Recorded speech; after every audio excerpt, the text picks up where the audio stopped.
Lecture du livre Heureux ceux qui d'Ellen G. White. La spiritualité de la loi. Je vous dis de ne pas résister aux méchants. Si quelqu'un te frappe sur la joue droite, présente-lui aussi l'autre. Les Juifs étaient sans cesse irrités par leur contact avec les soldats romains. Des détachements de troupes stationnaient ici et là dans toute la Judée et la Galilée, et leur présence rappelait constamment au peuple son humiliation politique. L'âme remplie d'amertume, ils écoutaient le son de la trompette et voyaient les troupes se ranger autour de l'étendard de Rome, puis se prosterner pour rendre hommage au symbole de sa puissance. Les querelles entre le peuple et les soldats étaient fréquentes et elles contribuaient à enflammer la haine populaire.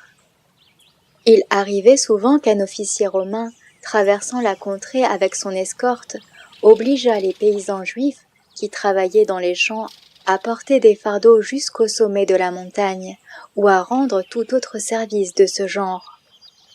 Cette manière de faire était conforme à la loi et aux coutumes romaines, et la moindre résistance aurait amené des insultes et des représailles de la part des vainqueurs. Chaque journée qui s'écoulait augmentait dans le cœur du peuple le désir de s'affranchir du joug étranger. Cet esprit d'insurrection était fréquent, surtout parmi les rudes et intrépides Galiléens. Capernaum, ville frontière, étant le siège d'une garnison romaine, il se trouva qu'au moment où Jésus parlait, le passage d'un groupe de soldats vint rappeler l'humiliation d'Israël à ses auditeurs.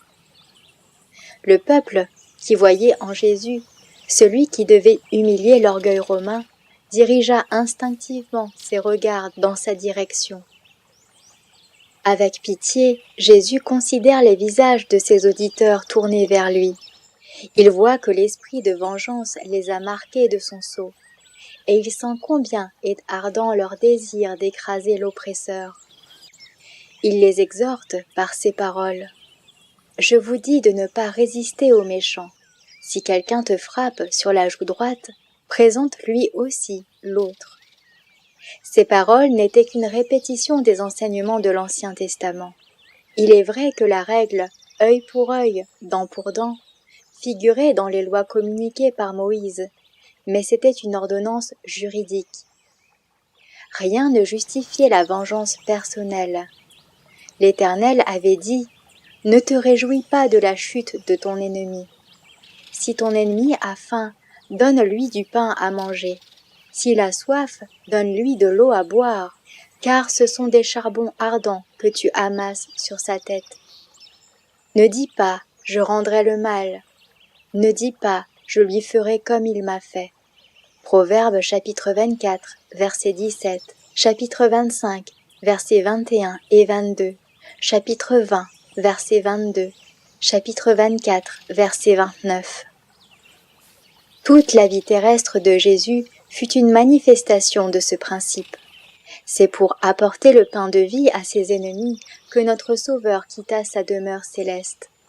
Malgré la calomnie et la persécution qui, de sa naissance à sa mort, s'acharnèrent sur lui, on ne put obtenir de lui que des paroles de pardon.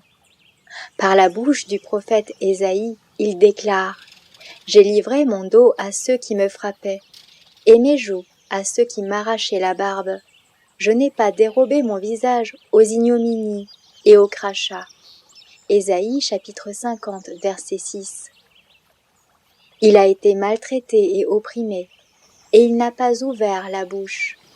Semblable à un agneau qu'on mène à la boucherie, à une brebis muette devant ceux qui la tondent, il n'a pas ouvert la bouche. Ésaïe chapitre 53, verset 7. Et sur la croix du calvaire, il priera pour ses meurtriers et adressera un message d'espérance aux brigands agonisants. Le Père entourait son Fils de sa présence, et l'amour infini ne permit rien qui ne fût pour le bien du monde. C'est dans cette pensée que Jésus puisait sa consolation, et c'est là aussi que doit se trouver la nôtre. Celui qui est rempli de l'Esprit du Christ demeure en lui. Le coup qui lui est destiné frappe le Sauveur, qui l'entoure de sa présence. Tout ce qui lui arrive vient de Dieu. Point n'est besoin qu'il résiste au mal, car le Christ est sa défense.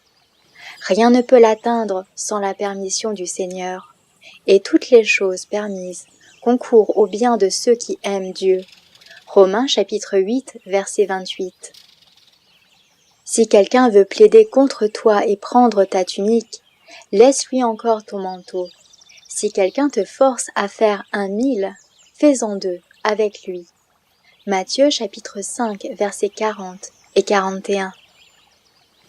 Jésus ordonne à ses disciples, tentés de résister aux autorités, de faire plus qu'il ne leur est demandé et de s'acquitter autant que possible de toute obligation, même si elle dépasse ce qui est légalement requis.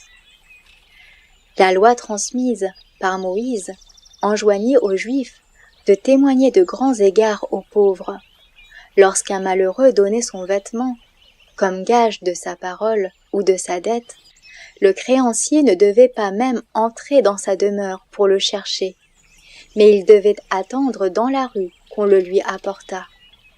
Et quelles que fussent les circonstances, le gage devait être rendu à son propriétaire au coucher du soleil. Bien qu'on fît peu de cas de ces égards à son époque, Jésus enseigna à ses disciples à respecter les décisions du tribunal, même si elles exigeaient d'eux plus que n'autorisait la loi de Moïse. Allait-on jusqu'à les priver d'une partie de leurs vêtements?